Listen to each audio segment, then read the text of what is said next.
অথচ যারা এটা নিয়ে ফাড়াফাড়ি করছে তারা মসজিদ হয়, হ্যাঁ মসজিদ আসে না। এরা হলো শ্বাসকমে বৈশা, দোকানপাটে বৈশা, ওই ক্ষেত্রে আমারও থাইকা এরকম কাজ করে। ভাই এইগুলি বাদ দিতে হবে। যে কথাটা বলতেছিলাম যে ঈদে মিলাদুন নবী নামে যে নবীর জন্ম বৃত্তান্ত সম্পর্কে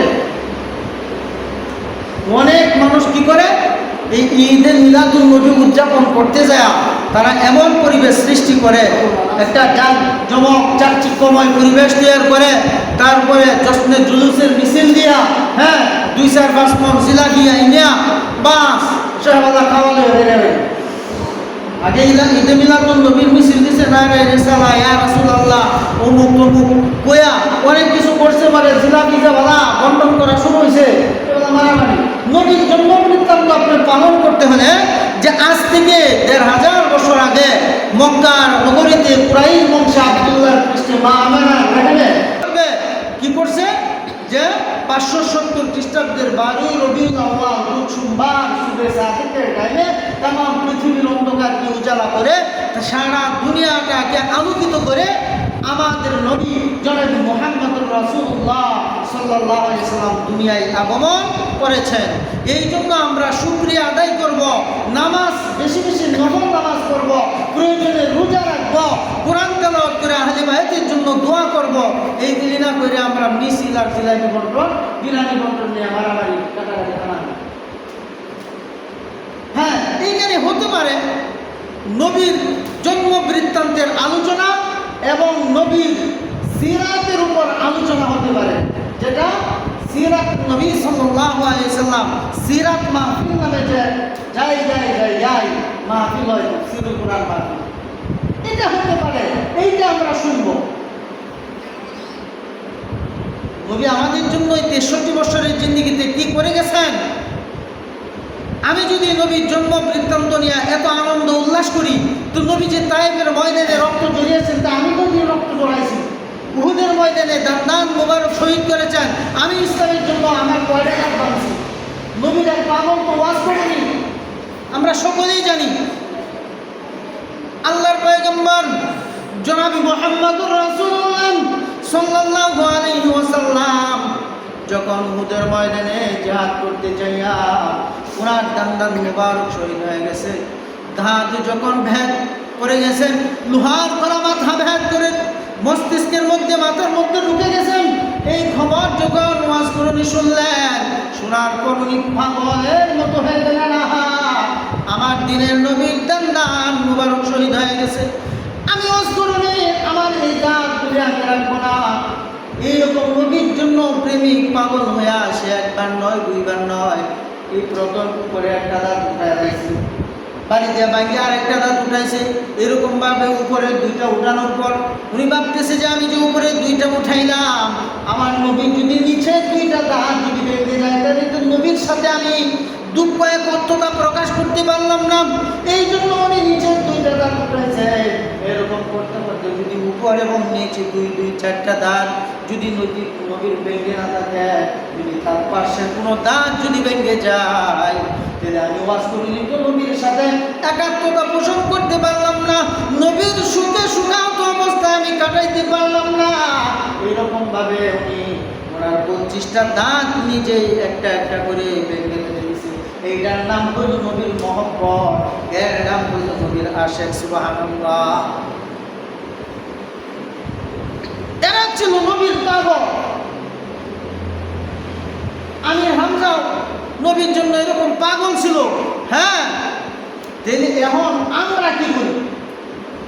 এই নবীর 63 বছরের জিন্দিগানির মধ্যে কত কষ্ট করেছে, এই নবীর জীবনী নিয়ে আলোচনা হতে পারে। নবীর জীবনের আলোচনা নিয়ে নবী অনাহারে অর্ধাহারে দিন যায় নাই, কতদিন গেছে। আমি ঈদে মিলাদুন নবী পালন করতে যাই, এখানে খাওয়া দাওয়া, হ্যাঁ এইরকম আনন্দ মিছিল, এই আতশবাজি করা, ফটকা ফুটানি, এইরকম জশ্নে জুলুসের মিছিল দেওয়া, নবী অনাহারে 2 দিন 3 দিন পর্যন্ত চলে গেছে। আমিও 2-3 দিন না খায় নবীর সাথে একাত্মতা পোষণ করি। হ্যাঁ, নবীজি যখন নামাজরত অবস্থায় সাজদায় গেলেন, সাজদায় গিয়ে যখন বললেন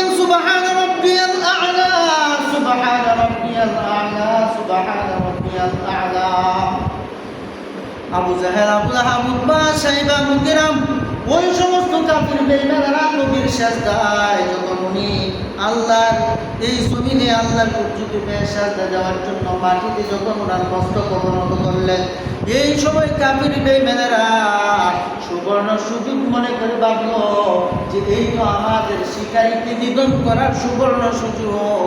এই মুহূর্তে তারা উটের বসার নারী নিয়ে নেয়া নবীর মাথার উপর চাপাই দিছে, একবারে মস্তক দুইটা ফেলছে, দেখতে পাচ্ছি না, নবী মাথা উঠাতে পারে না।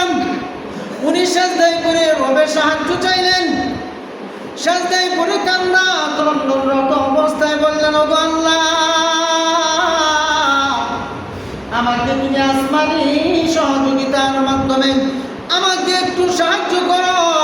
এই মুহূর্তে জিবরাইল আলাইহিস আল্লাহ তাআলা পাঠিয়ে দিলেন, ওরে জিবরাইল যাও আমার বন্ধুর কাছে যাও, যাইয়া বলো তা আমার বন্ধু যদি চায় যে বেঈমানেরা আমার বন্ধুকে এরকম ভাবে কষ্ট দিতেছে, ধীরে ধীরে দহন যন্ত্রণার জানাইতেছে, নবীর কষ্ট ক্লেশ যাতনা যারা বৃদ্ধি করতেছে, আমার পয়গম্বর মুহাম্মদ যদি চায় আমি এই এলাকার মাটিটাকে উল্টায়া সকল মানুষদেরকে আমি মাটি চাপা দিয়ে এই মুহূর্তে জীবন্ত কবর দিয়ে দেব।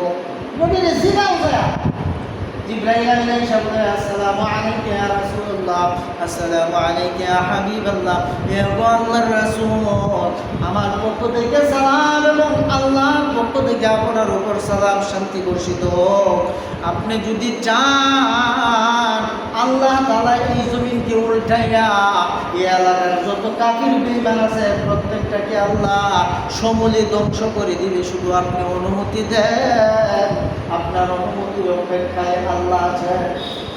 আল্লাহ রাসূল সাল্লাল্লাহু আলাইহি ওয়াসাল্লাম জিবরাইল আমিনকে বললেন, ওরে জিবরাইল যাও আমার রবের কাছে একটা আমার পক্ষ থেকে বার্তা নিয়ে যাও, আমার পক্ষ থেকে একটা ঘোষণা আল্লাহর কাছে জানিয়ে পৌঁছে দাও যে যারা আমাকে এরকম ধীরে ধীরে কষ্ট দিতেছে এরা বুঝে নাই, এরা বুঝে নাই, হতে পারে আল্লাহ একদিন এদেরকে হেদায়েত দিবে, কারণ আমি দাওয়াত দিতেছি, ওদের বাড়িতে হেদায়েত চলতেছে না, বর্তমানে হেদায়েত চলবে, এই জন্য আমাকে কষ্ট দিছে। কারণ আল্লাহ তো বলেছেন, ইন্নাকা লা তাহদি মান আহবাবতা ওয়ালাকিন আল্লাহ ইয়াহদি মান ইয়াশা। হে পয়গম্বর জনাব মুহাম্মদুর রাসূলুল্লাহ সাল্লাল্লাহু আলাইহি ওয়াসাল্লাম, আপনি কাউকে হেদায়েত দিতে পারবেন না, হেদায়েতের চাবিকাঠি একমাত্র আমি আল্লাহ তাআলার কুদরতি হেদায়েত। আপনার কাজ শুধু আপনি দাওয়াত দিয়া যান, আপনি মানুষদেরকে দিনের দাওয়াত দিয়া যান, কালিমার তালকিন করে যান, কালিমার দাওয়াত মানুষের কাছে পৌঁছে যান। আমি আল্লাহ তাআলার একত্ববাদের ঘোষণা আর আপনার রিসালাতের ঘোষণা ওই মানুষদের কাছে পৌঁছে